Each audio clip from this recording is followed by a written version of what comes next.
Wait, I can't start the show like that. Now I can start the show.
Hey, what's up, everybody? Good afternoon, good evening, and all those other joyous salutation things that happen.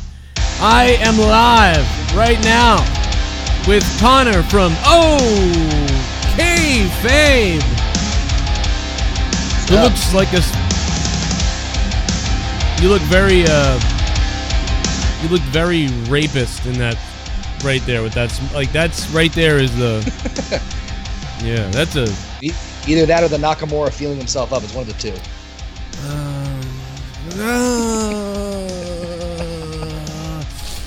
To ball. He sniffed himself after he did it. Imagine that if after he punched him, he kind of wiped around, and then when he got done, he went... And then, like, licked it and everything. Best heel turn ever. I'm going to throw up now. What's up, everybody? Welcome to Outta Nowhere, episode number 97. Is that right, or did I mark this wrong? I might have marked this wrong. I don't know. I think you did. I think you got it right. I was checking earlier. Really? I thought it was 98. Maybe it is 97. Fuck it, even if I didn't get it right. Outta Nowhere, 97. Nope, it's 98. This is episode 98. I marked it wrong. Damn. So let the record know that this is actually Jesus. This is actually Outta Nowhere episode number 98, 2 away from 100. So holy shit. Jake DeMarco is still doing all the doctor stuff, getting his head worked on, and just probably suffering through some just unbelievably excruciating and horrible pain. And because I want to fix something right now, I'm going to go to a phone call because of that. And we'll see what the first call of the night has to say. 3, 2, 1, what's up? Yo, what's up, Joe? Long time follower here. Hey, yeah, I want to know what you think of the SmackDown in general, like the product. My bad, donation played. Hang on a second. I'll replay in a second. Wait a minute. What did I think of what? SmackDown what? What do you think of SmackDown this week? Well, okay, so I'm going to assume that you didn't see the SmackDown review. But because of that, I'll talk about it. So I thought SmackDown was great. You can watch the SmackDown review. I went through the whole thing about SmackDown, but it was more exciting than Raw, I thought, and it was better than Raw because they set up stuff to happen next week. I feel like Raw didn't really do that. Raw sort of spent more time almost plugging the greatest Rumble or whatever instead of setting up next week. So I thought SmackDown got better people, and I thought SmackDown was more exciting. So I think SmackDown won as a show and based on who they acquired. I feel more excited about the SmackDown brand than Raw. Although Raw had been the better show for the last 8 months or whatever it's been. So what do you think about that? Yeah. What do you think of what they're doing with Samoa Joe? Because I feel like that's kind of confusing because, like, I know he's feuding with Reigns, and I know he cut promos on Reigns the past 2 weeks, And like, I'm just like, well, why would they put Samoa Joe on SmackDown if he's going into a program with Roman Reigns? Well, here's why, I think. Because even if he does, like, let's say he does end up facing Reigns going forward in the future, which it sounds like he's going to. Remember, these are dual-branded pay-per-views now. So I said this on my Raw review. I think you're going to see a lot of times where there's going to be a match or two that's going to be set up to cross over. So, you know, they'll be, just like how Asuka was challenged Charlotte at WrestleMania, they sort of booked that match, but they didn't really have a whole lot of interaction. The same thing's going to happen. You know what I mean? Because it's a dual-branded pay-per-view, so they can have Samoa Joe versus Reigns still. I think, unfortunately, I think that makes for more lazy booking, though, because then they don't really have to tell too much of a story. The story is the match, again, is happening, and they're on different brands, so it's crazy. But, yeah, I think that's all it's going to be. Is they've already they set it up on Raw. Now he's talking about it on SmackDown, and at some point he'll face Roman, and they feel they've built it now. Yeah. And another thing, I mean, I did catch some of your review. I thought what was really good about the show, like, because I've seen clips of the show and shit. Right. I thought what was really good about the show was Nakamura's heel turn, how they're like going about his heel turn. I think it's brilliant. Yeah, he's so much more interesting. I didn't think it would work at first. Yeah, I could see how you'd say that. I mean, it's so much more interesting, though. Yeah, it's because he wasn't doing the best ring work and obviously wasn't doing good promos. So he had a lot of hype and charisma. So now we've sort of elevated that. Now the promos are a lot better, and that will make the matches a little bit more interesting. And well, everything has gotten better with him. He still has a long way to go to what he really should be and could be. But hey, it's gotten better. Connor, what do you think about all that shit? I mean, his main roster run's been shit. So if you look back up until like the Royal Rumble win, everything up until that point on his main roster run has been garbage. Ooh, he feuded with Dolph Ziggler. Ooh, he lost to Jinder Mahal at SummerSlam. Then he randomly tag teamed with Randy Orton for some fucking reason. Yeah, great fucking run so far. Yeah. So yeah, I think this is exactly what he needed to do. And it's just funny how like the most epic over-the-top low blow is the thing that's getting him over more than and saying that he can't speak English. Fucking hilarious. Dude, that low blow. I think it was recently. I think it was because I've been listening to a lot of shoots from Bret Hart. I think it was Bret Hart who said that he hated that sort of cheesy, like low, long underhook. Like it was always better when you really hit someone. And Bret Hart was referencing WrestleMania 13 when Stone Cold like kicked him in the balls, and it just seemed so vicious, like in real. And so I'm picturing Bret Hart watching Shinsuke do this uppercut shot to the nuts thing, and him just at home like, fucking goddamn this dumb shit. Like, you know, he's just mad about everything. I give that low blow a 4 out of 10. Whoa, that was a 4 out of 10. If I was working in WWE Creative, I would have said, you know, really hit him hard and fast, like make it nasty, like a drive-by to his testicles.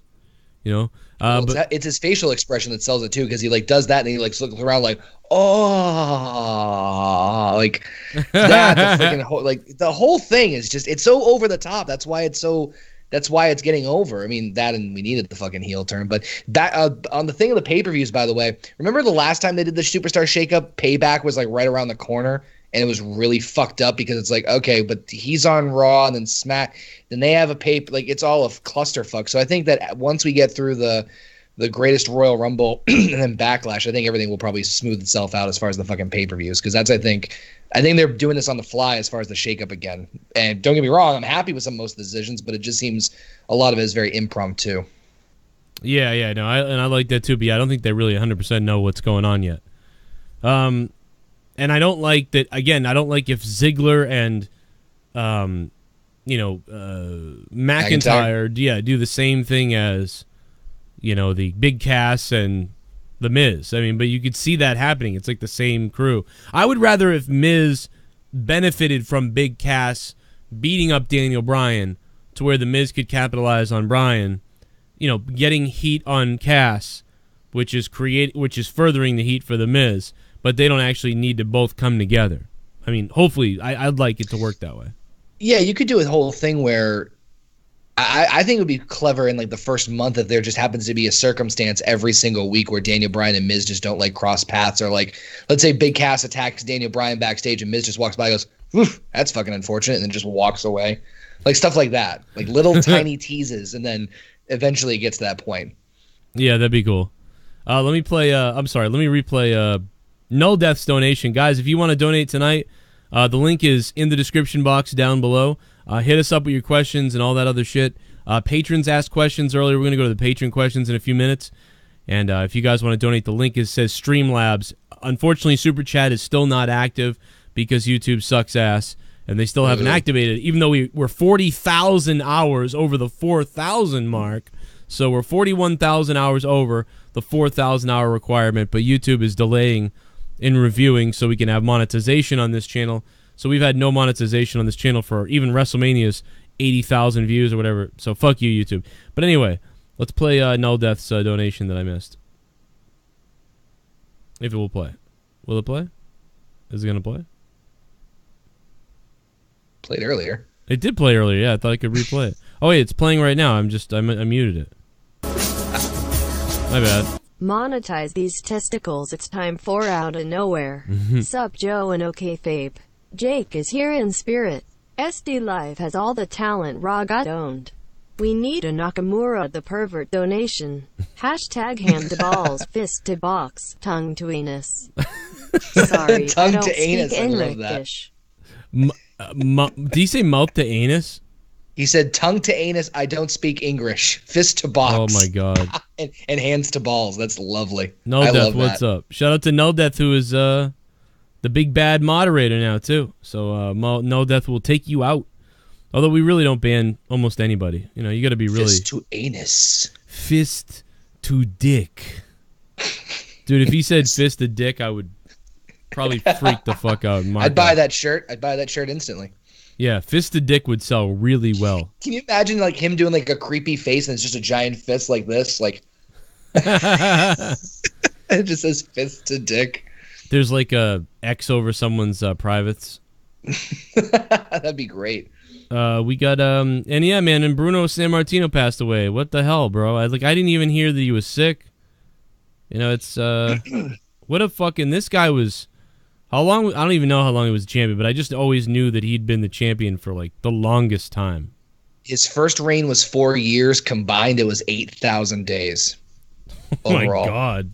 Yeah, whenever I heard the passing, I did a ton of research throughout the day. So I watched like a couple of documentaries. I watched like his interview with JBL. I watched his Hall of Fame. Like whenever something like that happens, I always love learning the history of stuff. So like his fucking story is insane, let alone his wrestling career. Like I don't know if you remember that he said like he fled from the Nazis as a kid. He almost died twice.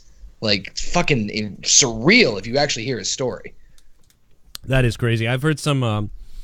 I went through a little binge of listening to Bruno maybe a couple years ago or a year ago, I want to say. So I just forget a whole bunch of stuff. I just know that, you know what I mean, around here he was always around here, man. New York, the Boston area. Like, just he was such a fucking big name. Like, anybody that was older that I'd be like, I watch wrestling, they'd be like, oh, I don't know. You know, but if you bring up Bruno Sammartino, they knew who he was. Like, you know what I mean? Andre the Giant, Bruno Sammartino, you know, guys like that, everybody would know. And this dude was like the first big draw too, like before Hogan. Yeah. He was. I mean, really, yeah. He was like the John Cena of that time or whatever. But it's like, and he had values, dude. Like he was. You ever seen the shit he said about Vince? Like, and then during that sex scandal, dude, he just went in on Vince. He didn't give a shit. He was like, nope, this is bullshit. He was. I mean, mad. I'm kind of glad they patched things up and they got him in the Hall of Fame. Like. I know the Hall of Fame is kind of like a publicity thing, but still, it's nice that they patch things up at the end. So yeah, that's what was amazing. They got him in there. They can't get fucking Vader, and they couldn't get China. I mean, she was a little more fresh, I guess, but you know they couldn't patch things up with all these people. You know, Macho Man. You know, Bruno Sammartino finally after and those things that he did to Vince in the '90s weren't that long ago either. You know, when Macho Man left, Bruno Sammartino's stuff he did to piss Vince off was a couple of years before that. He went on the Phil Donahue show too. I remember that. I remember that. Yeah. How weird is that too? That we all kind of brush all that under the rug in a weird way, and it seems like these certain guys are adamant, like this went on, and this is weird. And look at what's his name? Fucking Billy Graham. Oh my God, the rants that Billy Graham have had in the last like 5 years. What the fuck? Yeah. And he's fucking. I don't know if you saw his documentary, but like they did the whole thing where like this was like right around the time he was inducted, which was around like 2004. They did a bio piece on him, and they talked about how his liver was like, it looked like a fucking piece of meteor rock. It was like just jet black and like it was disgusting. And he got a liver transplant, and most of that I think was because of WWE. And then he like turns it around, and he's had some very he fucking like just blasted Ronda Rousey recently, like saying like bullshit with like Piper and all that fucking stuff. Like fuck her for using Piper. So I'm like, what are you talking? Like he just goes on like insane rants, and like it's just weird. I guess didn't Piper give her all the? I thought Piper gave her all the permission to like hey, do all this. Yeah. Yeah, but he's still like fuck her for taking all that. I'm like, what? He gave like the son was there. The son Colton was there at the Rumble when she debuted, giving her the jacket, saying this is Dad's. Here you go. Yeah. So I mean, I don't know. That seems to be okay. I mean, I thought that too for a little while. Even when I still see her, I kind of think that's weird. But you know, I don't mind Ronda doing it, but I'd be mad if I hate when other wrestlers start to try to be the old wrestlers. It's like, no, we need new people that are their own things. What the hell? But Ronda can do it because it's a different thing. On the phone is Courtney. What's up, Courtney? Hey, I just wanted to call and pay tribute to my fellow Italian, my paisan, Bruno Sammartino. He was just an amazing guy, even though I didn't get to be alive during his career. I did watch and study a lot of his matches, and he was a great shooter. I mean, that's one thing that a lot of people do not realize is that he shot on a lot of people and did things that were just amazing. Like you were just talking about, you know, escaping the Nazis in World War II in Italy, you know, that is just amazing. And the fact that shows you that there is such a thing as fate in this life, because you know, he could have easily been snuffed out then, but he didn't, because he was destined for something much, much greater. And also about Billy Graham, I'm actually friends with him on Facebook, and actually kind of unfollowed his stuff because he's just so old and so bitter about everything. It's like he never has a nice thing to say about anyone. It's always a bitch. It's always a complaint. Yep. And it's like, dude, let it go. It's just kind of like Bret Hart in a way, because Bret Hart is bitter and he's always like everything's a 4 out of 10 and that's his new gimmick. But you know, it's like what, you know, what does that do? It doesn't do anything. All you're doing is downing someone else to make yourself feel better, because you're mad that you had to live off of steroids and everything else to get where you were. And these people are now, for the most part, not doing steroids. They're all natural. And they're doing things with their God-given talent that you couldn't do. And that's one thing that he needs to be called out on seriously. It's like, bro, give me a break. Brett's hilarious. Like, he's so mad at stuff. But then he's got good points about many things. But then he just kind of buries people out of, like Triple H sells like shit. He's a terrible piece of garbage. But I've got a picture of him. He has some hate for Hunter. It's obvious. Like, he does not like Hunter. He does not like Sean, even though they may act like they have patched up things. He definitely has some hate with all the shade he throws. Yeah, I think it's kind of weird, because it's like, he's like, yeah, that match was pretty good. I could have used that. Shawn Michaels is a cocksucker. Like, what the fuck? No, he'll just be like, you know, just like Sean, and you know how they are. And like, it's like they patch things up, but he still doesn't, you know, he doesn't forget whatever. But it's just he's got a picture of himself above his bed, though, probably. So probably got once plastic film on it. Yeah, but once again, you know, rest in peace, Bruno. Rest in power, for sure. I mean, a lot of us Italian wrestling fans tonight are sad, but we know that he did live a full life. He lived far beyond a lot of people in his time period. You know, a lot of those people were dying in their 50s and 60s, but he managed to live to 82. And that's something that we should all aspire to. Like, he was always very healthy, always in the gym, you know, and that just proves the point that, you know, a lot of these wrestlers that die young, you know, you hate to say it, but, you know, you got to look at their lifestyle and things that they did. So he was a great role model, and still is, for everybody that's still in the business, I believe, anyway. Well, today WWE uploaded that cage match he had back in 1980 with Larry Zbyszko, and I remember seeing it years ago. And the funniest thing is that, you know, Bruno gets kicked, like, in the stomach, or it was like a low blow or something, and he comes over, and Larry's about to get out of the cage, and, like, Bruno is still selling like he's dead.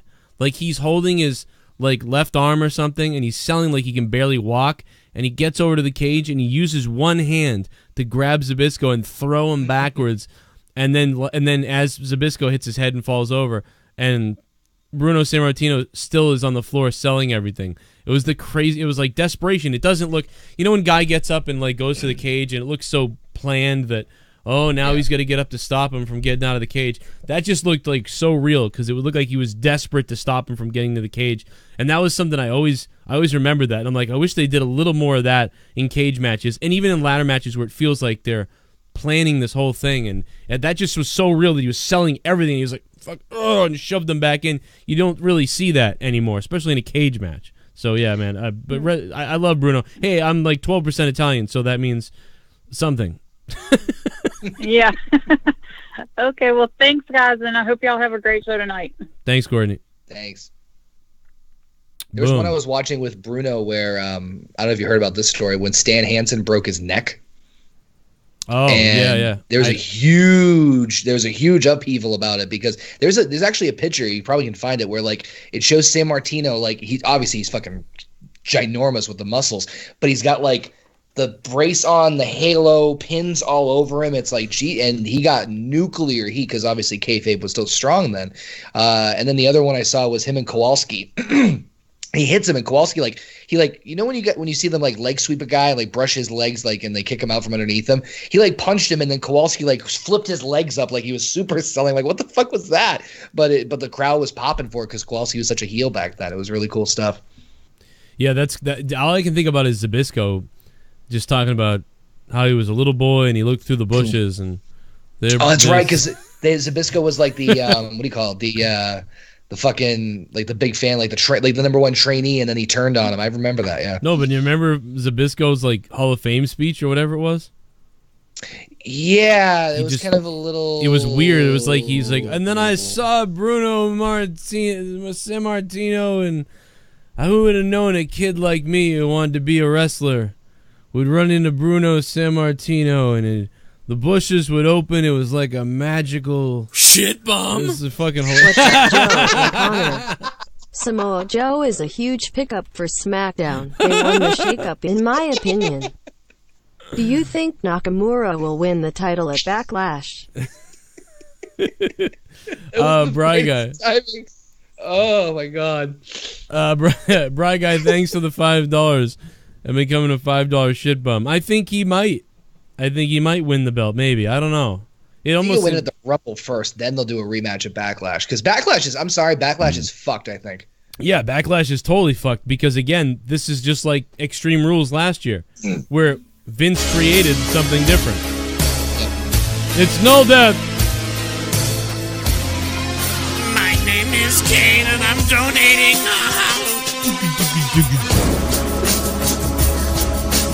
I am legit marking the fuck out for the match possibilities for SD Live. Samoa Joe versus the entire locker room should be a thing. Also, Hail Nakamura is fucking hilarious. He really needs a fist to balls shirt. Hashtag RIP Bruno Sammartino and Barbara Bush's Bush. Bruno Sammartino and Barbara Bush. Yeah, I said earlier, right now, Bruno's Sammartino is in Barbara Bush's bush. So it's really hard to get all that out. Weren't you just like saying like, wow, I can't believe Barbara Bush is alive like a couple of days ago? Seriously, he said that on my Morning Madness episode on Patreon, I was like, wow, it's such an amazing thing that Barbara Bush is still alive and like she looks really good and everything. I wonder what she's doing to stay alive and to keep everything. I swear to God, a day later, I think it was the next day. Because I saw him like, no way, Joe's fucking like when was this put out? Like he fucking called that. Yeah, it was bizarre. Like it seriously was the next day. Oh my God! And I was recording Morning Madness like, oh, she looks so good. And I was like, what the fuck? She's dead. I was like, I told Leah, I was like, I just talked about her last night. When would I ever talk about Barbara Bush? Apparently at the funeral. Now it is, yeah. So, what do you think about this greatest Royal Rumble? Because I I think, like we said, it's going to be the Great Balls of Fire, and Backlash is going to be Extreme Rules. Yeah, where like it's that pay-per-view. You're like, holy shit, where the hell did this come from? Did you see the arena pics so far? I mean, the stadium's fucking huge. I didn't realize like how big a venue they were at. Like the thing's massive. Like they haven't finished building up the stage yet, but I was like, Jesus. And so after seeing that, I'm like, okay, now it makes sense why they're fucking pumping this card with so much crap. If you guys haven't seen it, it's almost the same size. I feel like it looks like the Superdome. People thought huge. Well, people thought this stage was going to be the WrestleMania stage. That's how crazy like this is. Why? I mean, I guess they really want that Saudi Arabia money. Apparently, I don't know. Like, I'm gun shy because we all said that WrestleMania was going to be so fucking epic, or at least like a very good one, and it ended up being what it was. And so now I see this really stacked card. AJ Nakamura, Triple H, Cena, Taker, Rusev, Lesnar, and Reigns in a cage. And then a 50-man Royal Rumble where you get to win a fucking trophy for, apparently. I mean, it's a pretty stacked card. I just don't know. I don't want to give my hopes up on the whole thing, you know? But I mean, they could pull it off, but I'm still a little gun shy from WrestleMania. Yeah, you're right. I'm gun shy too because yeah, it wasn't very good. But dude, I really think like Mania was so bad that this could be better for sure. Which is what was the pay-per-view that really fucking Battleground. That was atrocious. Oh my god, yeah. Oh my god, I think that's what Backlash is going to be. My name is Kane and I'm donating. What's up, Kane? Hey Joe, sorry I haven't been able to donate, but Jake said since he's out of town, he's going to lock me in cage and left me lube a dildo and a picture of him. Oh. But Jody Shinsuke still needs a manager, or do you think this might work without one? Which picture? Yeah, I mean, he could use a manager, like somebody to talk for him, and then he goes roguish all the time. That could work. Joe's male sex slave. But also, I don't think he needs it at this point. I don't think. Yeah, right now he doesn't. This is way funner to watch. I think it's. Oh yeah. My wife has real tits. You fucking fag. Dude, this guy made a fucked up song. I'm telling you. I'm gonna play it on Monetize This. Fucking Young Republican is out of his fucking mind, as we've known on this show for 4 years now or something. But. They haven't burned the house down for the last video I saw. Jesus Christ. Here's another clip from Young Republican. You New York piece of shit.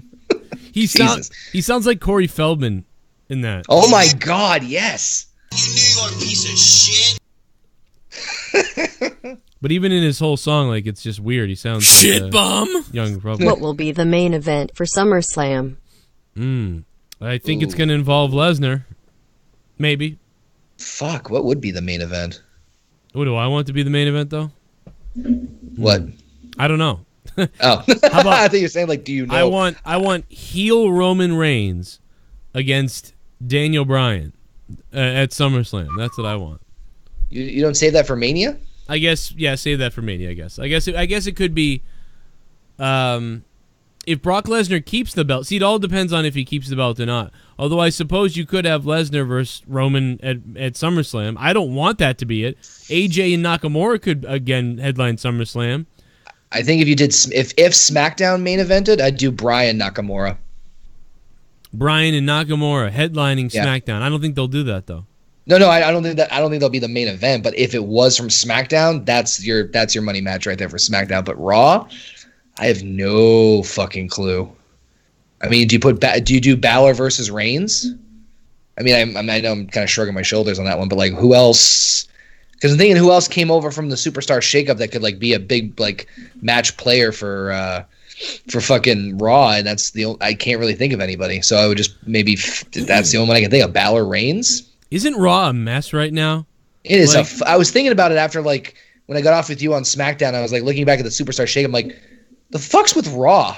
Like, really, like, if you think about it, nothing really major changed. I mean, yeah, SmackDown got the better picks. Half of that was NXT call-ups, and Joe, I think, was the big coup they got. But really, like, Raw's going to be weird. Like, I'm all happy for SmackDown, but Raw's like, I don't know what the fuck they're going to do. Yeah, I don't really get it. Like the mid card, like the lower mid card is there, the low mid card, and then the mid card's there. Who's gonna face? I mean, I guess maybe it's because the title ain't even on the goddamn show ever. But you know, maybe that's part of it. Your champion isn't on the show. You know, people don't really like Roman Reigns and Braun Strowman. That's the other part. We don't know when Lesnar's dropping the belt. We have no fucking clue.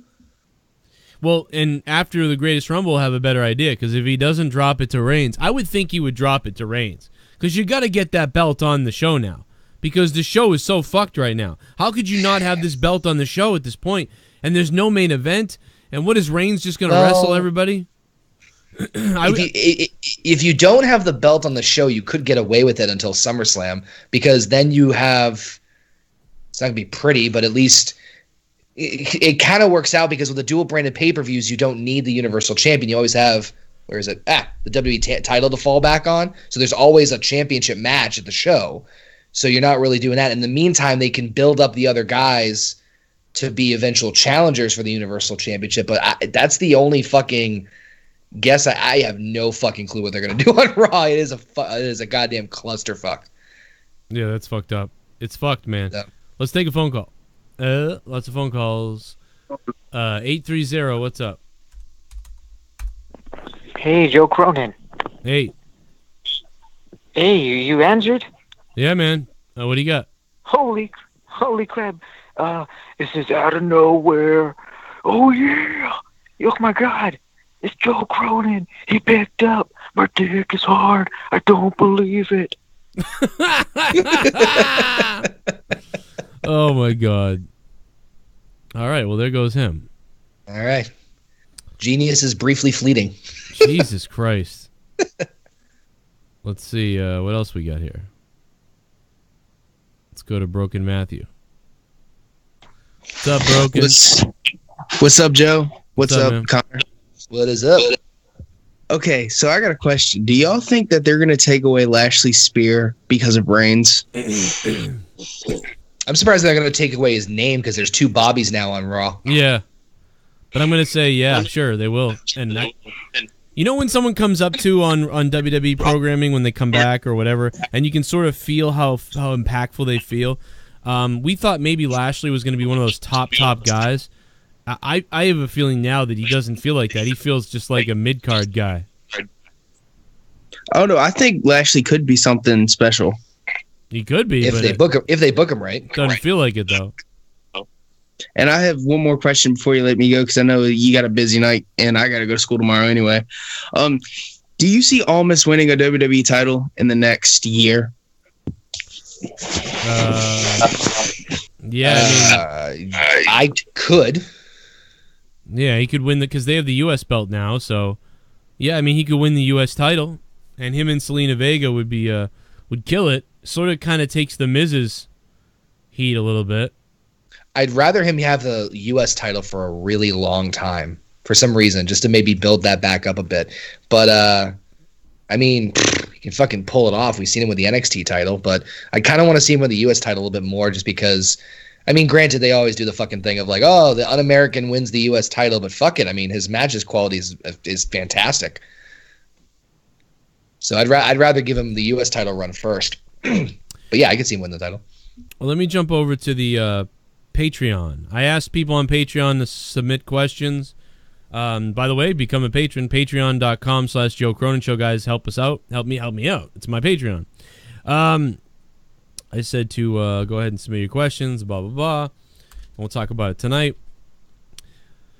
So let's go. Joe, how about that picture I sent you?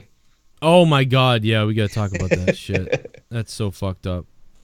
Well, let's get through a couple of these, and then, guys, you are going to... Connor told me about a match that happened earlier that's... fucking-sane. And Kevin Sullivan is hurt. Like, it's fucking crazy.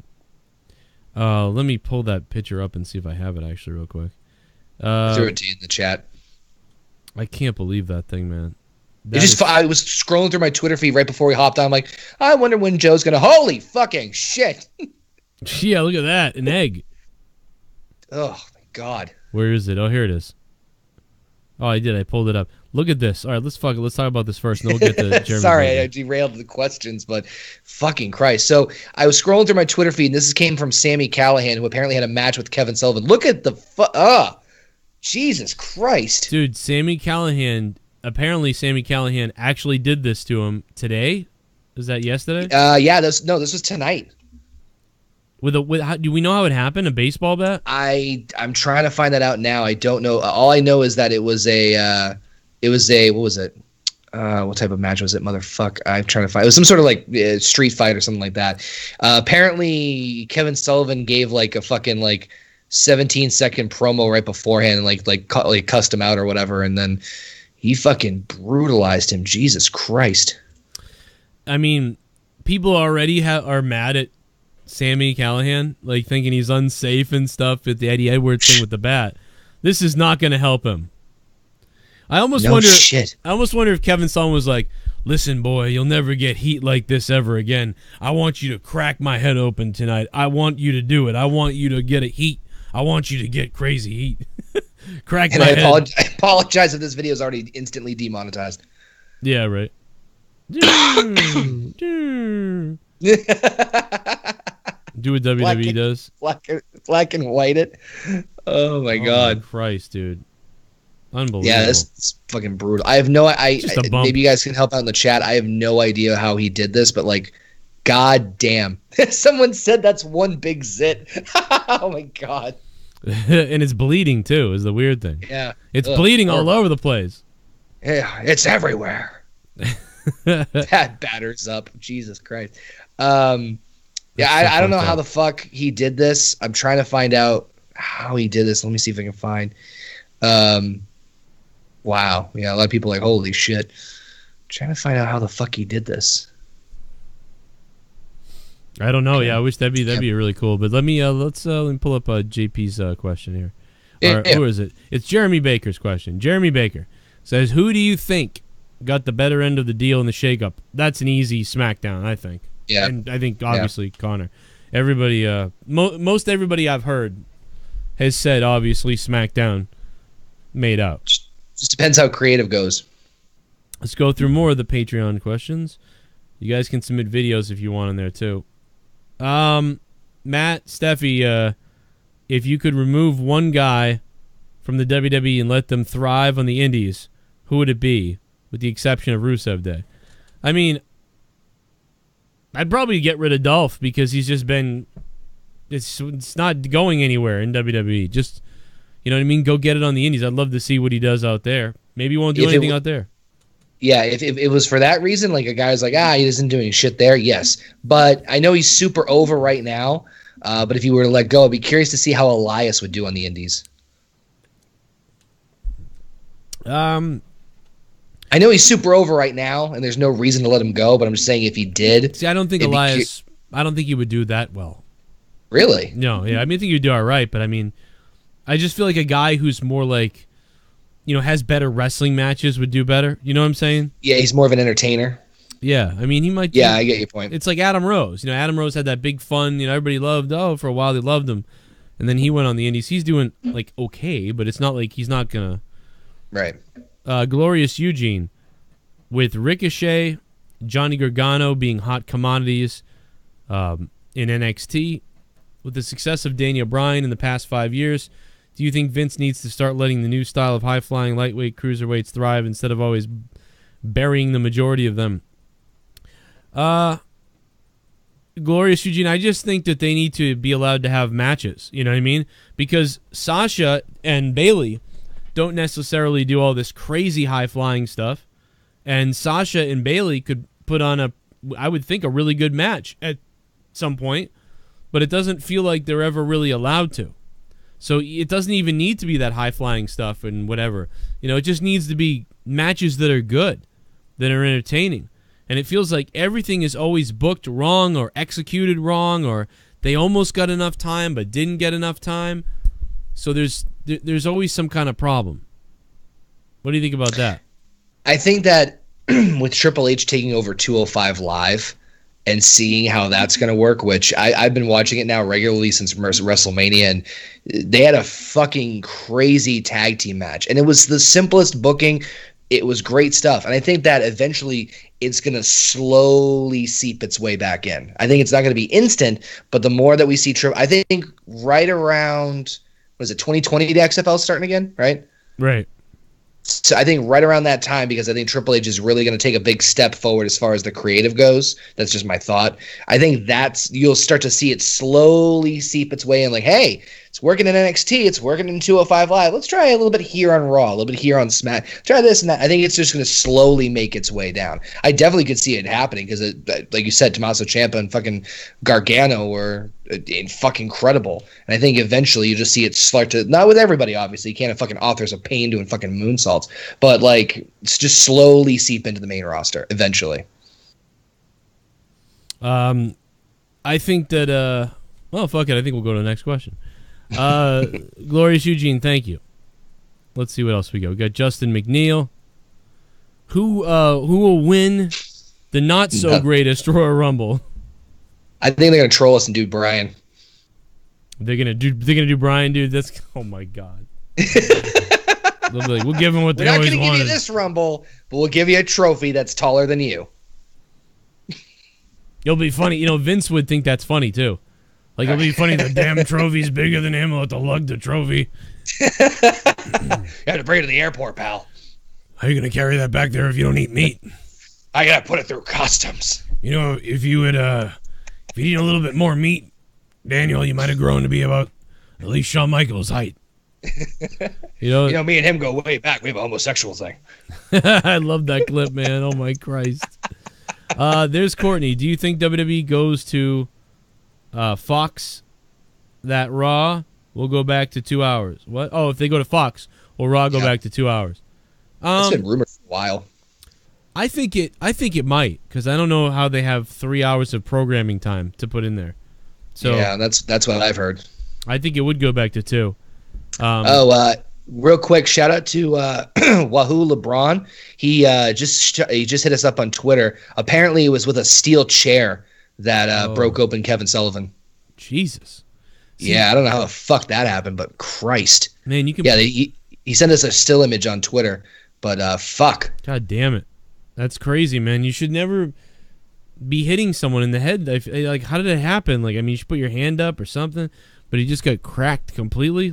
I'm telling you, man, he was like, I'm gonna help make this kid's career even more.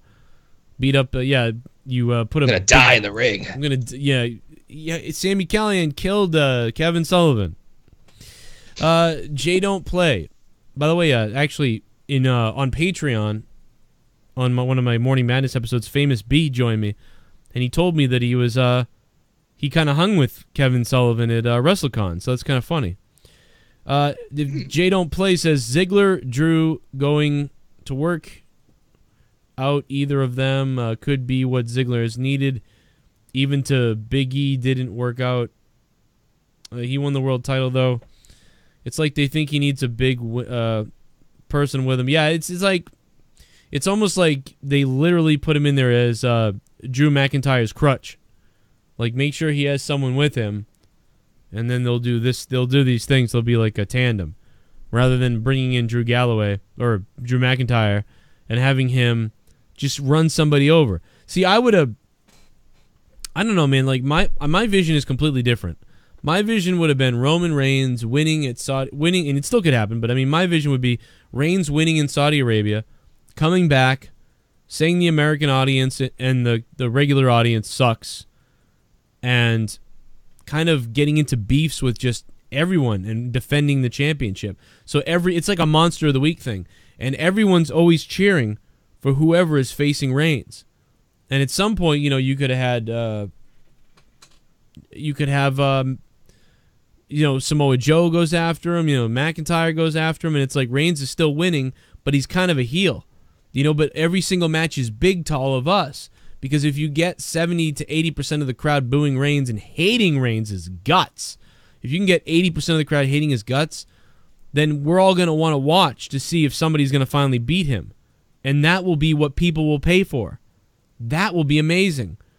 But nobody wants to pay for a face Reigns holding up the belt, yay, versing somebody that people don't necessarily love either.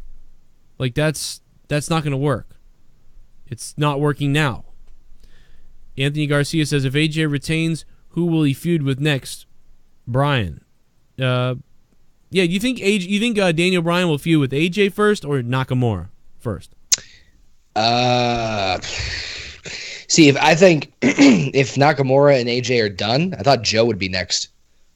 Because he was calling out everybody, and then of course he says, and AJ Styles, like at the very end. Although I'd kind of want to wait on that one. I don't know. That's a fucking tough one. I think Bryan's going to be doing big casts for a while. I think he's going to be doing that for quite some time. So I don't think he's going to be near the title, but I think Joe would be. If the AJ Nakamura thing gets wrapped up like quick, then I would do AJ Joe. AJ versus Samoa Joe. Let's take a phone call. Blah, blah, blah, blah, blah. Yo, what's up, Bulldog Club and Broken? I see you guys' donations. I'm going to hit these donations up in just a second here. Let's take one more call, and then we'll play some of these. So get your, if you guys want to drop in some comments and donations, just make sure you guys check down there in Streamlabs. Super Chat still isn't working, obviously. And we talked about a lot here, but there's a whole hell of a lot more to talk about. Shit. I lost the fucking button. Give me 1 second. I'm going to fix this. Connor, you got some news you want to talk about? The only other thing I was going to look at was, where the hell was it? I had something pulled up. Oh yeah, did you hear about? I don't know if you guys talked about this before. Alberto El Patron. He gave the reason why he why he no-showed those shows and got fired by Impact. Oh shit! No, I don't know. This is the mystery I've been waiting for. So apparently, according to him, and let me see if I can pull up the exact quote, I had a family situation that I needed to attend to. As you know, my family, my kids are my priority. Situation was involving them. That's why I decided to take care of business and take care of my family situation. Hasn't he? All right, I'm going to take a piss right now, so I'm taking the phone with me. Hasn't he done that before? Didn't he do that to a promotion like 8 months ago down in Mexico? Like he just no-showed. Everybody thought he was missing and dead or something. And then he was like, oh, yeah, I just had something. Oh, well. But, you wouldn't tell that to Impact? That's the part. That's the part that's very. It's something fishy about this. And I think honestly, fucking Impact just was like, we're done with your shit. You're fucking out. And honestly, from what I'm hearing as far as that stuff, good call on them. Just fucking. Like what the fuck? He's like playing off, and I just read the quote. He's playing off the firing like he doesn't give a shit. I'm fine, of course. It's difficult because it's never good to go that way. Our relationship wasn't pretty good or completely good, and this was just something that ended up breaking it. Like what, dude? I don't know he just seems to be kind of not interested, unless it's like a major thing. But what I will say is, I mean, Impact could have told Impact that, and then they could have just been like, well, he's off the show, and then not told anybody. They could have not said, hey, don't worry, everyone. He's not going to be here, but he told us why. Instead they were like, well, fuck him, and they just play it off as like he didn't show up. But he's weird, man. It's like he can't deal with the WWE, but then when he's down in the indies, he feels like he's so important. Everything is way more important than any booking that he has. So, it's really weird. Which is it? And, I remember Chavo Guerrero, when we had Chavo Guerrero on the show with me and Dave Rose, and we asked him about, Alberto and like the things that Patron said, Chavo got pissed. Like he fucking sounded like, and I'm misremembering this, but I believe he sounded like he just fucking hated no, Alberto. I think you're right, and I think that generally speaking, it's excuse me, it's he's not been painted in a pretty light. I mean, the thing that the whole thing also is he just said, like I was just reading that quote, is like he's like, oh, our relationship wasn't that good. Motherfucker, they rolled out the red carpet for you. Like when he came in, they made him like he was the biggest star out of when everyone fucking left Impact. He was probably the biggest star that they acquired star-wise from WWE, and they made him like the champion. They were going to do this remember the whole thing at Slammiversary? They were going to unify the fucking titles. They were like putting the company on his back, and you're like, oh, our relationship wasn't good. Like, fuck off. No, it wasn't. It was great, or at least it seems like they did a good job, but I don't know. I hear so much negative stuff about Patron now. I think it's for the best at the end. Like, Jesus. Ugh. Well, I'm back. Back from Tinkle time. I put soup on because I need something to eat, and I hadn't eaten, so I threw soup on, I peed, and I did all that while talking to you about Alberto El Patron. And you guys don't think he works hard for us fans. My God. I had a ball this morning with my kids, though, man. I didn't sleep last night. Me and Leah like stayed up, and then she went to bed, and then I just couldn't sleep for whatever. And I'm like, well, it's too late now. And then they started waking up, and so it's too late now. I know that routine. Like, well, fuck, it's 4:30 and the sun's coming up. Well, there goes my day. Well, and you know, sometimes what happens is like, you know, one will wake up and I'll put on stuff for them and I'll go back to sleep on the couch. And you know, sometimes, you know, different things happen. Obviously, I take care of them, you know, here or there. But yeah, Leah's the one who normally like, you know, really maintains the morning. Like okay, baby diaper, you know, girl gets a diaper. And then my 8-year-old doesn't need any help with anything, but he gets up, you know. And so she's sort of maintaining the first initiative of milk and stuff for the day. And so, yeah. But like I got to have a ball this morning. I was like, oh man, cool, change diaper, this diaper. People need food, so making eggs for people. And even though I was like kind of tired, I don't know. That's the best though. Like when you get up in the morning and you're like making like breakfast for everybody. I used to love when my dad did that. Even, you know, I didn't have him for long, but when he did that, I loved it. And then my buddy's dad would always make like pancakes and eggs and stuff, and I loved that. And now I like doing it. It's kind of funny, but so like I had a lot of fun. And then I slept the rest of the day after like at like 12 o'clock. Then I passed out at like 12 o'clock to like fucking 7. Everyone's got bacon, eggs, pancakes, everything fantastic. Yeah, see you later. You got it. You get him. Go get him. And yeah. But I'm pissed because I had all this work to do. So like now I'm going to be up doing it again tonight. But anyway, let's take. Yeah, we talked about Bruno Sammartino earlier. We talked about a lot of shit here. It wasn't Boston clam chowder. I can't really eat that anymore. I get like acid reflux when I eat it. I never liked it, to be honest with you. I love it. I love every food. I love every kind of food almost. And I clearly love every food too. Christ. Yeah. Well, dude, I'm getting up there. Like. We're like I've stayed up there. I don't know how much you weigh, but I weigh 215. I'm more than you. I'm like 275. What? Yep. Well, you're taller though. You're actually right. Like people don't realize how tall you are. No, I'm about 6'2". Yeah, you're a lot bigger in real life. It's crazy. You were like JD was sucking your dick that time we were hanging out. Like because his mouth was right. Where literally, yeah, he was matching the height. It was like right there. It was weird. It was right there, and it didn't help when I had that picture behind him. I'm like, yeah, and it looked like I was just ramming him from behind. Like he was doing the handy. Here it is. It's Trey. Speaking of which, $9 for a fuck. Someone donated 9. I'm getting hard. I got 9 inches inside of your wife. $9.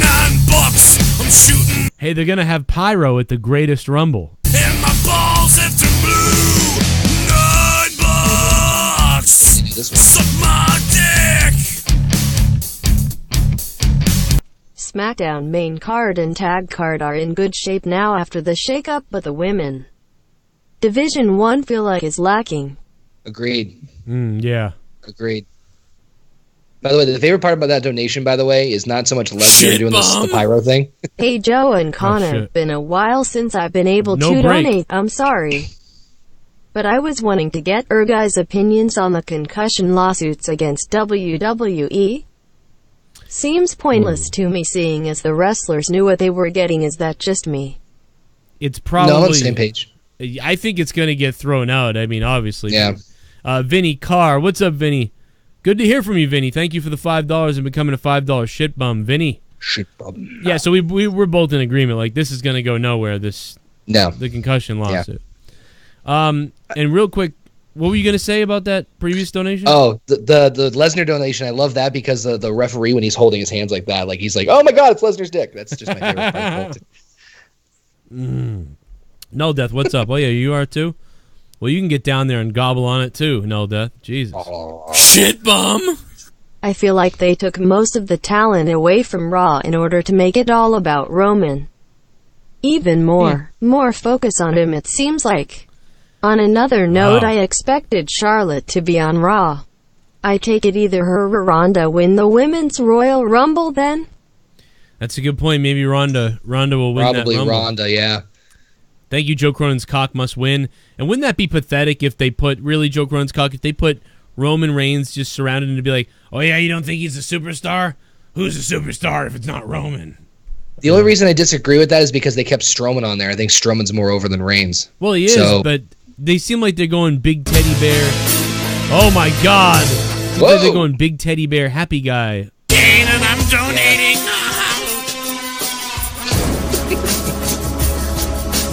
Hey Joe Connor, why do I have this feeling under my left ball sack that they will steal?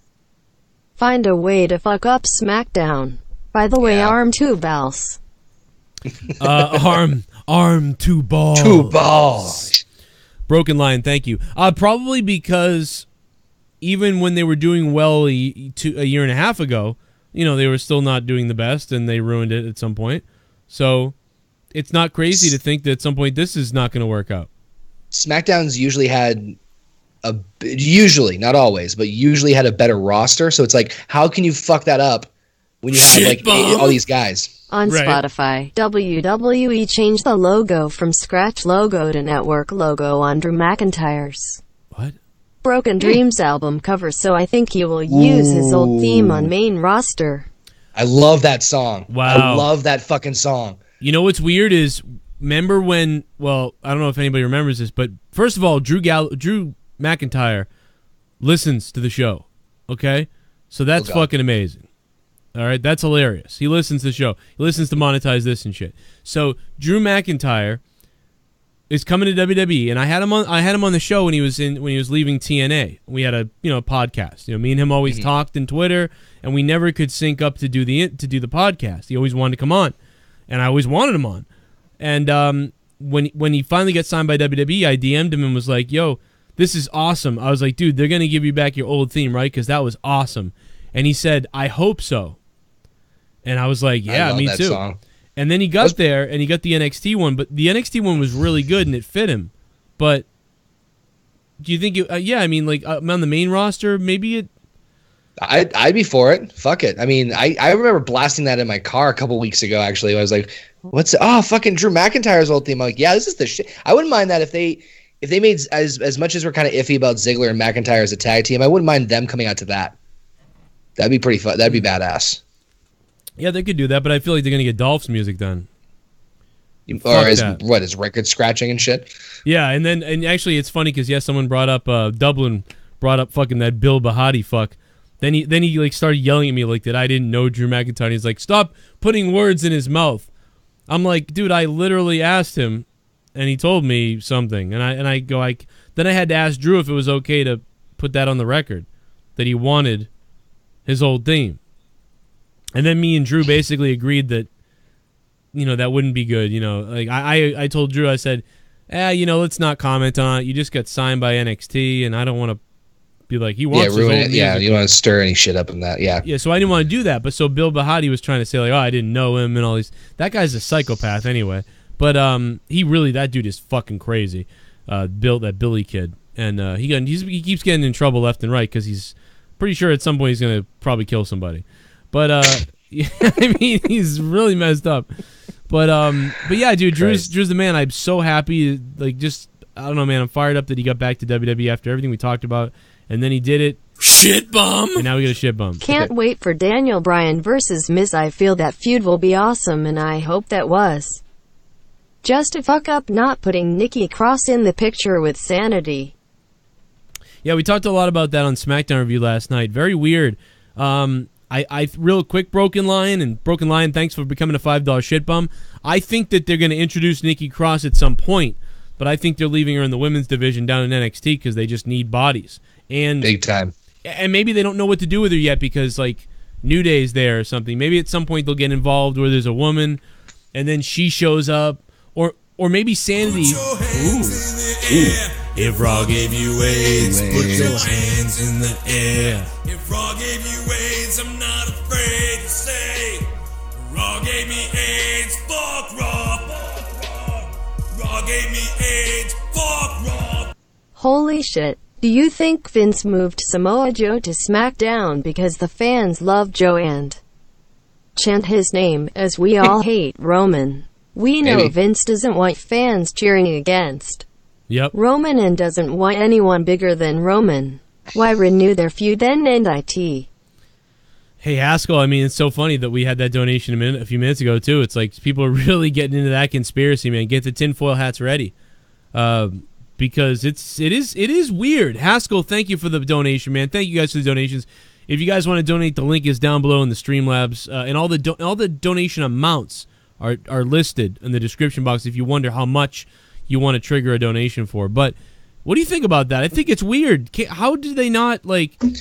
You would think Goldberg's coming to Raw or something. Like, they're missing something, right? Like, what? And there's no... Brock is just there sometimes, so... It's weird. Like, you know, like I said, when I was looking back at the Superstar shakeup, like, and looking at everything, it's like, what the fuck are they really going to do? Like, Raw really hasn't changed a whole lot. Like, from the Superstar shakeup as far as, like, major players. Like, I don't think, aside from McIntyre that we just talked about for, like, 20 minutes... there really wasn't anything major, I think, that we got excited about because, you know, all the top guys are still there. Roman, Strowman, Finn, Seth, who, like, I don't know.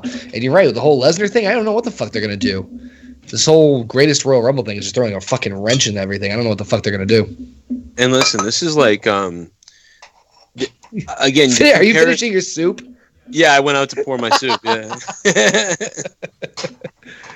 But it's so weird because, you know, Vince worked so hard to put over that Great Balls of Fire pay-per-view.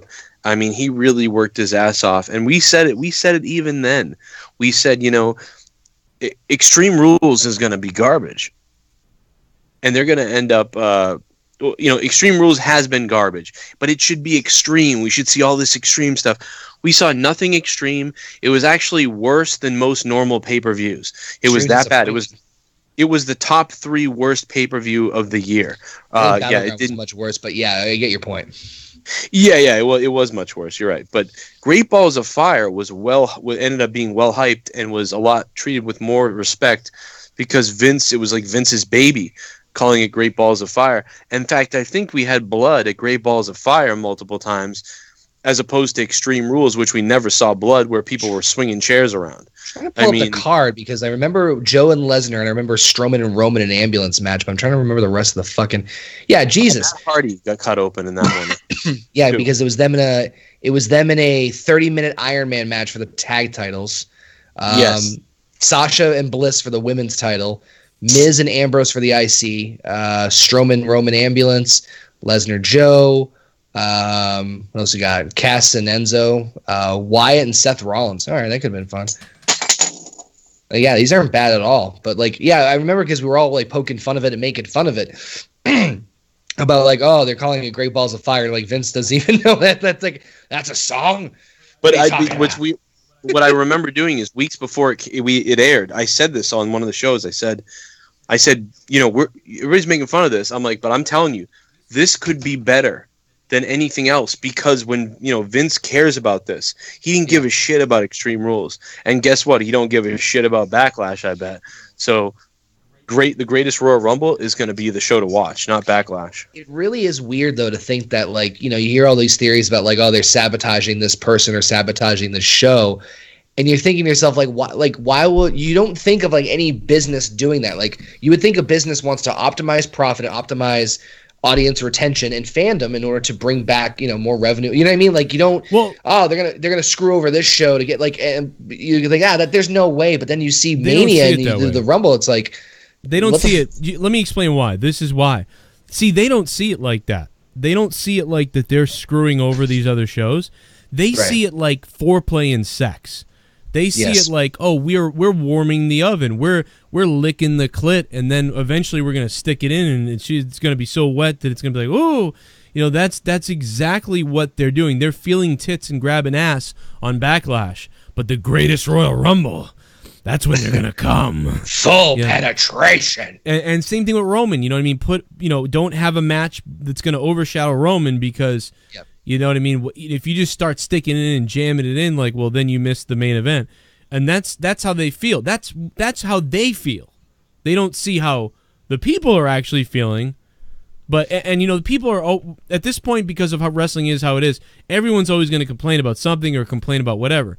But still, I don't mind if, yes, sometimes you don't put the same effort, or some pay-per-views clearly aren't going to always be as good, but it makes no sense either, because why not just have everything be really good in the sense of a pay-per-view? But also, why would you... I lost my point. I had a point that I was going to make, and I lost it, but... yeah, I don't know. I lost my point. What, I had a whole compare like Mania to the Rumble. No, I just I lost it. I had some really good point that I was going to hit on, and I totally lost my goddamn mind. But I get your point though, or I get the parts you were talking about in terms of like you're not going to get perfection every time. Like you're not going to get a 5-star Monday Night Raw, SmackDown Live, or even a pay-per-view. There's going to be peaks and valleys for like maybe the women's thing isn't good this week, or maybe the tag team thing is fucking awesome this week. But I feel like it's just there's a consistent almost flat line in some ways, and then you get like one little aha, and then it just dies out. And it's just odd to me that, you know, you hear all these theories about like them sabotaging shows, and while I don't think you're right, I don't think they look at it that way at all, but it is very like, I don't know, it seems almost backwards to me in terms of like they're making WrestleMania like a pre-show for another I don't know, just maybe that's my mentality. It just seems weird. With the depleted talent on Raw, who is the top heel that is believable other than Brock Lesnar to face Roman? Logic would say, turn him heel. But then again, other than Braun or Lesnar, who is Roman's real threat? That's my Roman point. conspiracy, I tell you. But here's my point, Joe Cronin's cock must win. My point is, Roman Reigns can be the guy. And we can all hate him, right? He can be like, Saudi Arabia is better, than America. All you Americans care about is jumping on Twitter and booing hard work. They respect hard work in Saudi Arabia. Like, and he can just fucking shit on everybody, and he can become a major heel. And what's going to happen? When Rusev faces Roman, we're all going to scream to death for Rusev. And they can they can work a program for 3 months.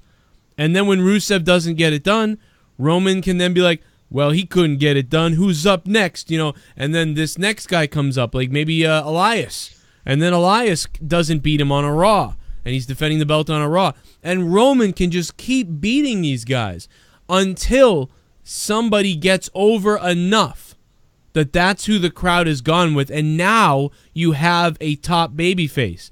And maybe even Daniel Bryan. You know what I mean? You know, maybe somebody from SmackDown eventually. But, you know, the bottom line is you will create that by just doing stuff with Roman, because people will pay.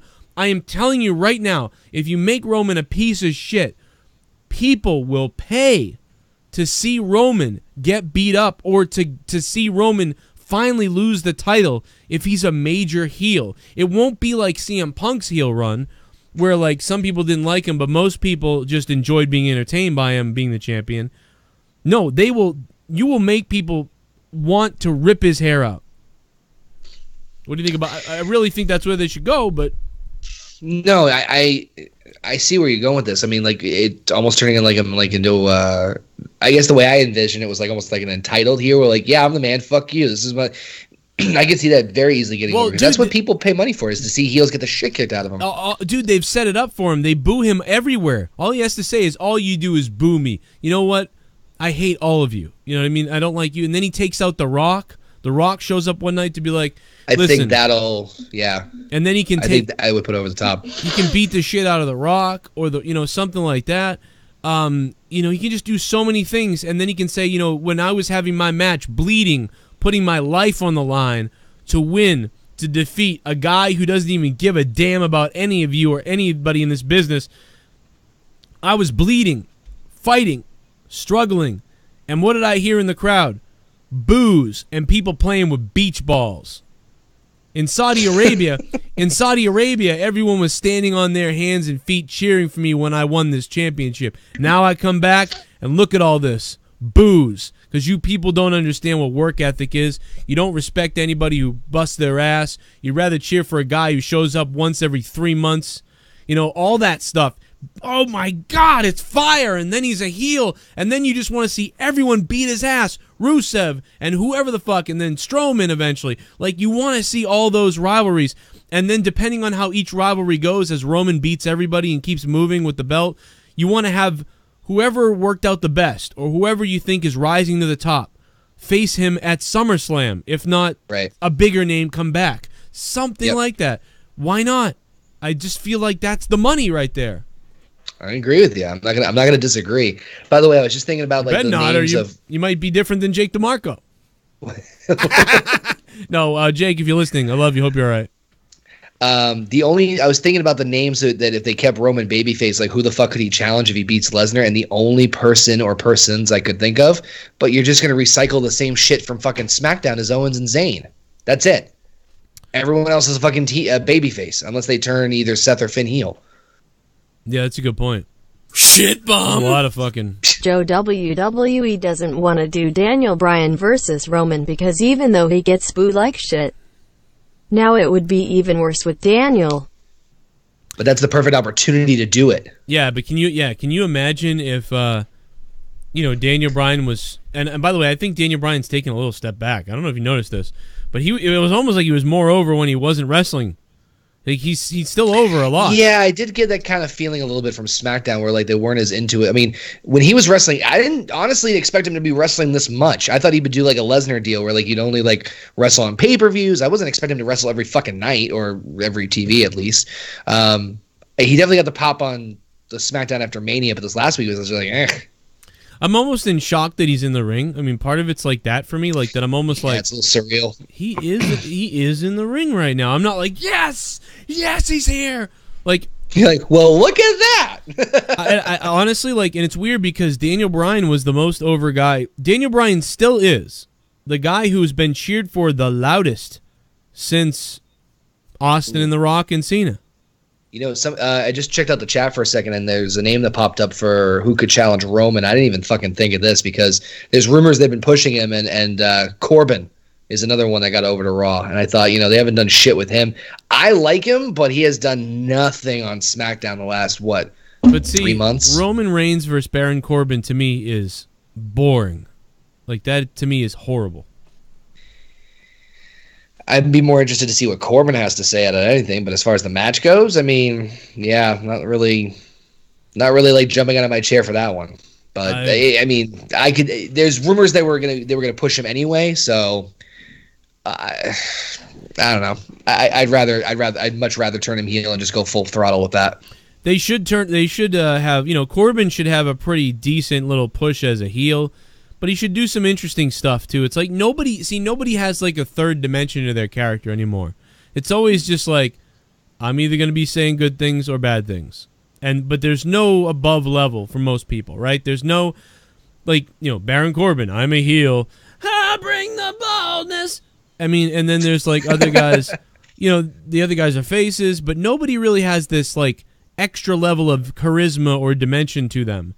That's why Elias works really well, because he has that little dimension. He's got that gimmick that he's doing, where everybody else is just like, I want a match because I'm this type of guy. And it's like, well, I won't face you unless you... It's just like always the same sort of thing. There's no extra layers. And if there's no if there's no storytelling that's going to put us into a cool storyline that's going to make us interested, then the characters need to be like superhuman, almost like superhero like. Well, that's why Elias and Strowman, I think, get over, is because you look at them and like, okay, wow, fuck, like this is someone different, because obviously Elias dresses different and acts different. He always has the guitar and playing, and Strowman just like the fucking, you look at him, you're gonna turn your fucking head, and that's the reason I think two of them are so fucking over right now. Right. I think, unfortunately, half the reason Finn's fucking over is because he's a demon. Yeah, just gonna throw that out there. No, it's true. But yeah, no, you're dead on. I didn't think. I mean, I haven't really. I mean, unfortunately, Finn Balor, I thought this was going to be the greatest thing. These guys were all great in NXT. I mean, even Balor in NXT wasn't... I didn't love his matches in NXT, and he's got this cookie-cutter moveset on the main roster, and it's just a regular guy who's there. They don't do anything too much with him other than visuals. Like, here's some visuals. Now he's LGBTQ. Now he's a monster guy. but there's no story behind anything. The closest they came was they dumped blood on him one time. Remember that? The Bray Wyatt thing? Or whatever? Oh my God, yeah, I almost forgot about that. What the fuck was it? Jesus, yeah, I mean, it's just another fortunate thing in NXT. But to your point, though, yeah, I mean, he was more. Unfortunately, the entrance was like the big thing. Like even I remember when I was at SummerSlam this past year, where it was Bray Wyatt versus Finn, and I watched the entrances. I'm like, well, there's the match. I'm good. Like we all knew it was gonna fucking happen. Let me just see here. I thought somebody said something. Oh yes, I'm sorry. I'm going to just pull up a couple more Patreon comments because people ask so many questions on here, and I wanted to get the people who pay money and support the show on Patreon. I wanted to make sure that they, got their questions answered here. Look at that face. Yeah, no, face made for radio. Well, me too. All right, so Matt Hendricks says, "Hey guys, so I read 2 opinions. Nikki Cross. One is Nikki is a surprise to Sanity interrupts Becky Lynch promo. See, I thought what would happen is Sanity would surround a female wrestler, and you'd be like, oh my God, they're not going to now attack a female, like, after they beat up some other people. Like, oh my God, they're going to attack a female now? Like, this is crazy. And then all of a sudden, she would come out of nowhere and then take out the girl. And then I was like, oh, that would be cool, but it would put too much focus on her, though, I think. Maybe you're right, yeah. But, what does he say? Sanity interrupts a Becky Lynch promo. EY says, it's okay, Becky, we didn't come here alone. Okay, yeah, so he basically saying what I was just thinking about. The club makes the save, but the club's not there. No, club's on SmackDown now. Finn Balor's on SmackDown? No. Well, if he's talking all three, but no, but Gallows and Anderson are. Oh, okay. I guess. Well, who's going to be? I mean, I don't know. That'd be weird. But they're missing a guy. Yeah, they're missing a guy. But I could see them going right for a New Day. That's the thing I would see them after. Or if they were going to tie in a woman, since they fucking threw Naomi into the fucking Usos thing, that probably would be the only other thing I could think of. I don't know. I'm torn about Sanity on SmackDown Live, to be honest with you. Not like I'm not like, oh my God, I'm happy they're on the main roster, but like, I don't know. I mean, well, look at the fucking history of all the people in NXT in the main roster. It's like based on the SmackDown roster, it would have been more exciting on Raw, and they would have been able to do more damage based on the mid-carders and the lower mid-carders that are there. I would have rather have them showed up than a promo. Yeah. I think that would have been more impactful. And if you're a writer or you're writing the story of Sanity, like say like WWE assigned Sanity to me, it's like I would definitely have them, go after the New Day first, or maybe the New Day cracks a joke about them, and then that's when they come after the New Day. And, I would let that last as long as possible while trying to write and come up with other ways to book Sanity going forward. You know what I mean? And I don't know how you do that. And then and do you just break off Eric Young, too, where he's challenging for a belt and he's just getting support from the rest of them? No, if it was me, I'd have them, because I think they did this with somebody else. I'm trying to remember who they did, but they brought in a tag team, and they went right after like the guys who were challenging for the championship.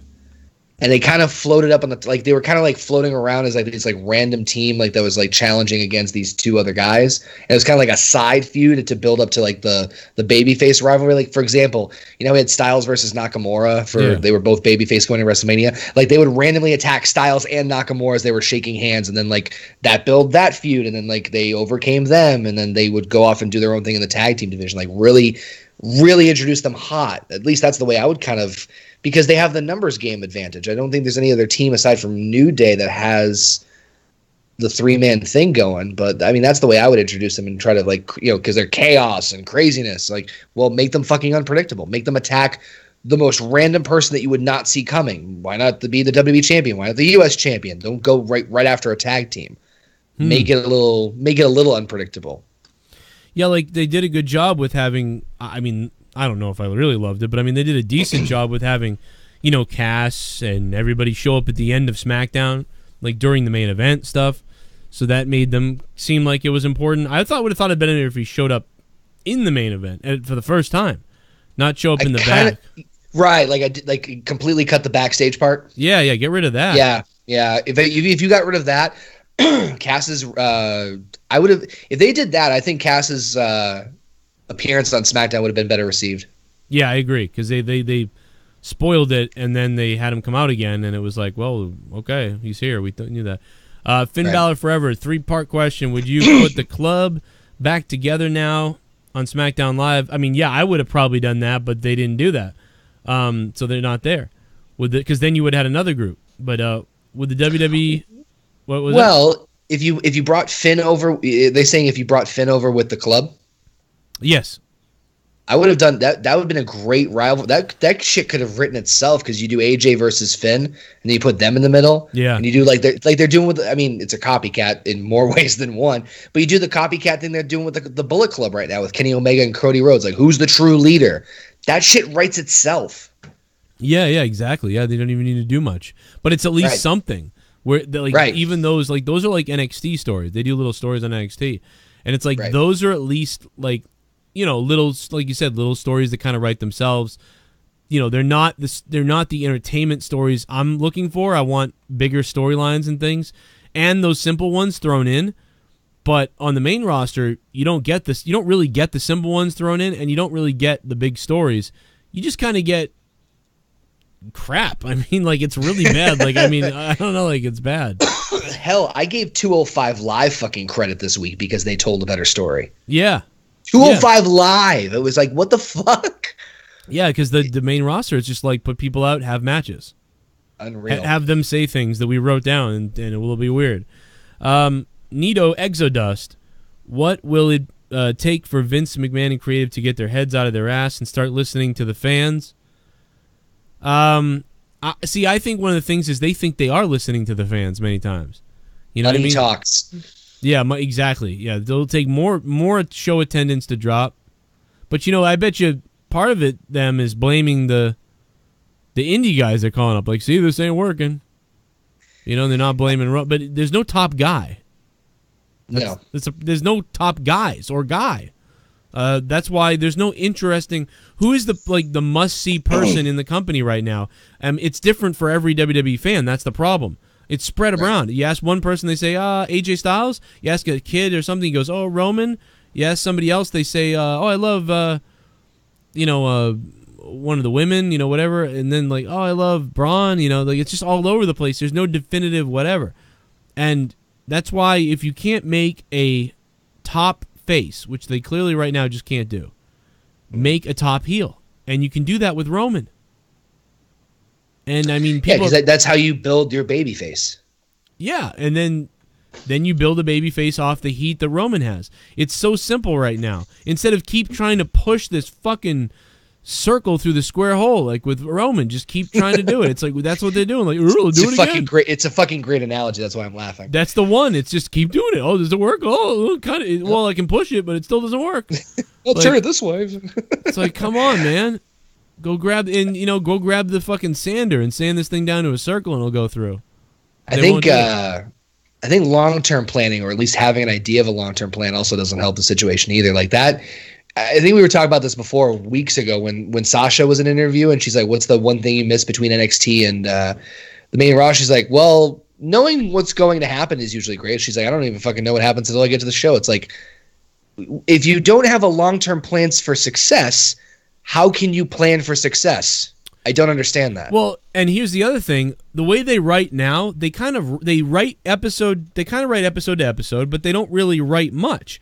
The way they wrote in the Attitude Era was like they were writing soap opera shit. Like every story had depth to it that would continue. Right. Like so that made sense. They were writing that week to week, then.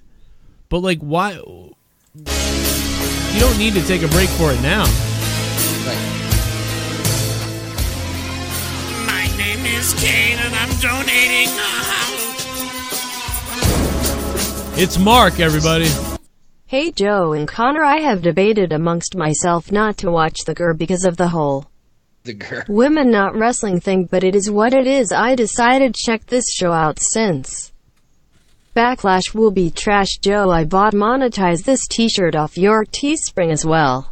Woohoo! Hey, Mark, thanks, man. And I saw that, by the way. I saw the purchase. I saw Teespring always alerts me when I get purchases, man. So thanks for buying the T-shirt off Teesprings, man. Mark, yeah, I get that. You know, it's really fucked up what WWE's doing based on their whole women's revolution and the fact that they would go there and the women can't wrestle and whatever else. ShiBUM. I definitely get that. Is this a match possibly Sanity versus AJ and the club? Ooh, I'd like that. It could have I think been. that'd be interesting. It could have been. It's not now. We could still have it. I guess you're right because, like I said, they're co-branded pay-per-views now.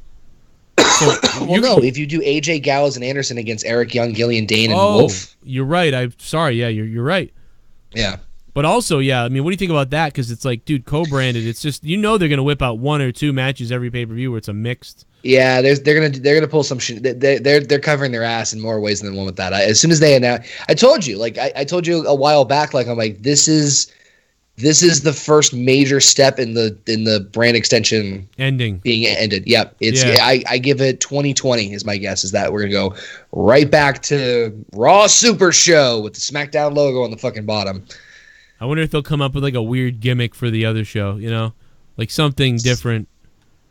SmackDown 205 Live, like or 205 SmackDown Live. I don't know. Like combine the two. Every SmackDown starts with a title defense.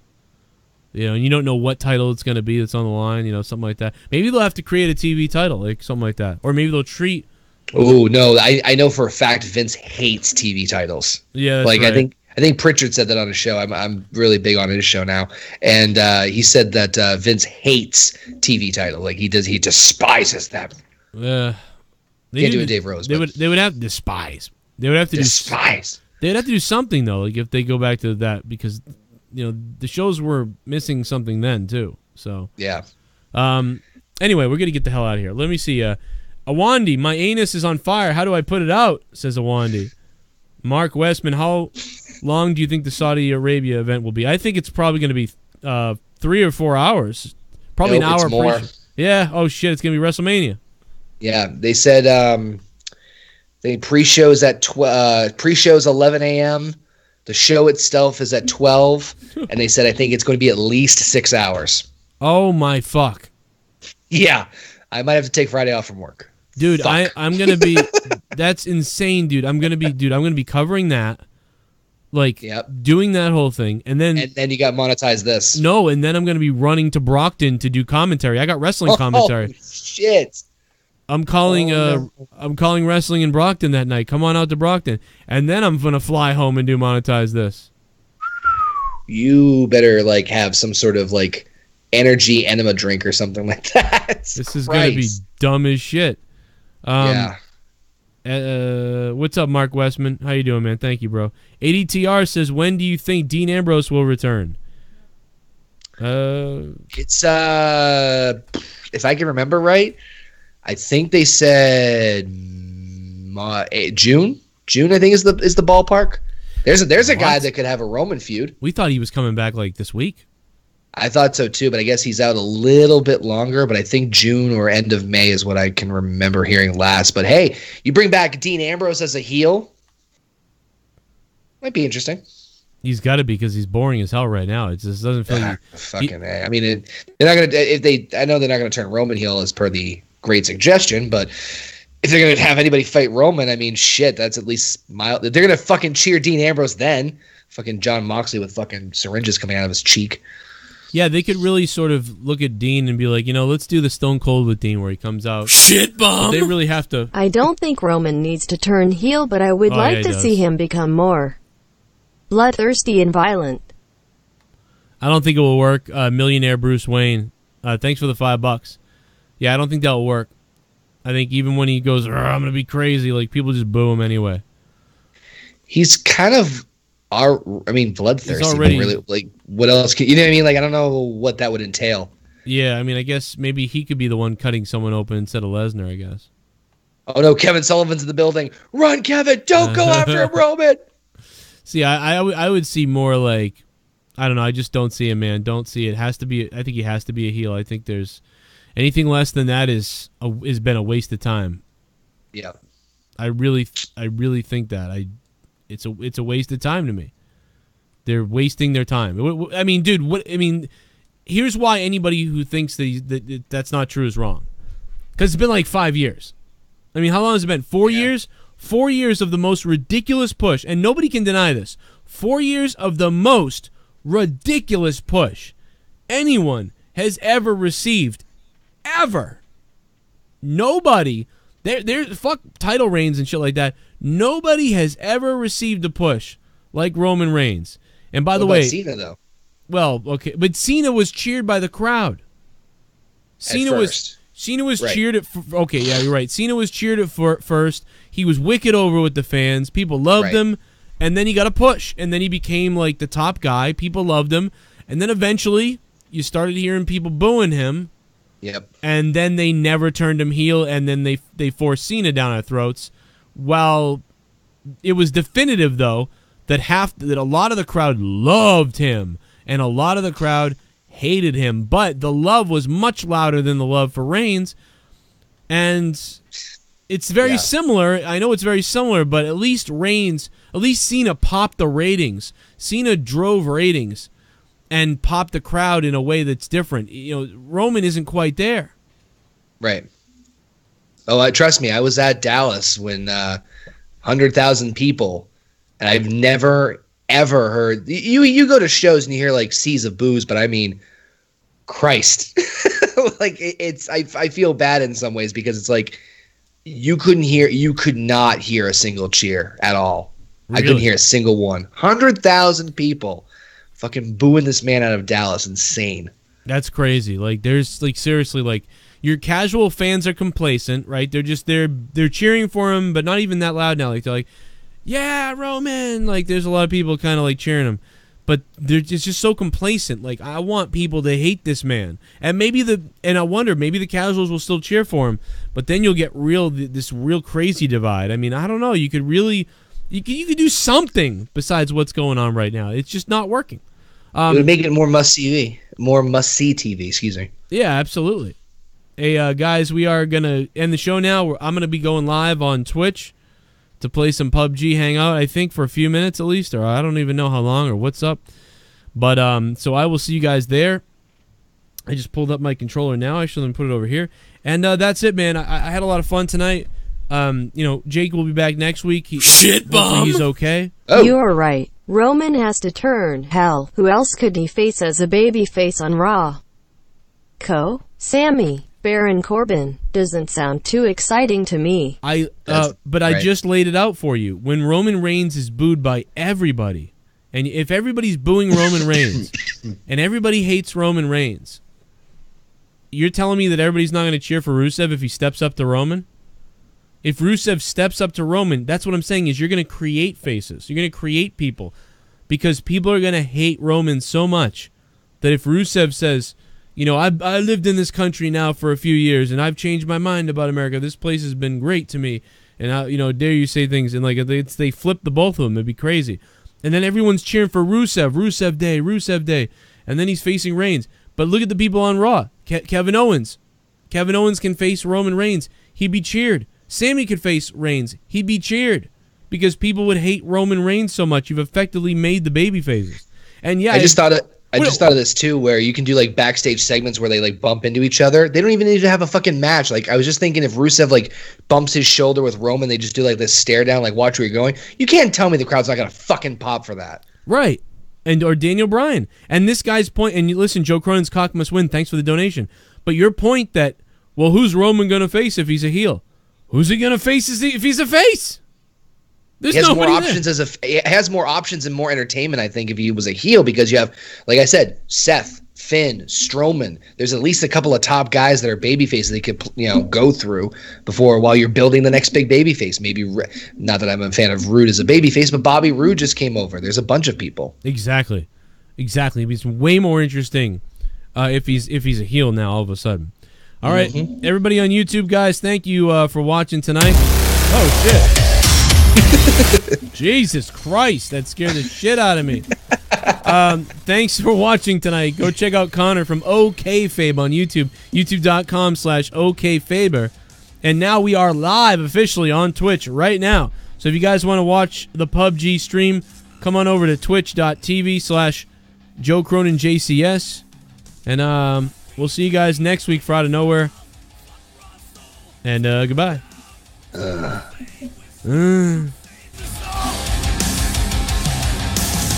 to week, scream and shout.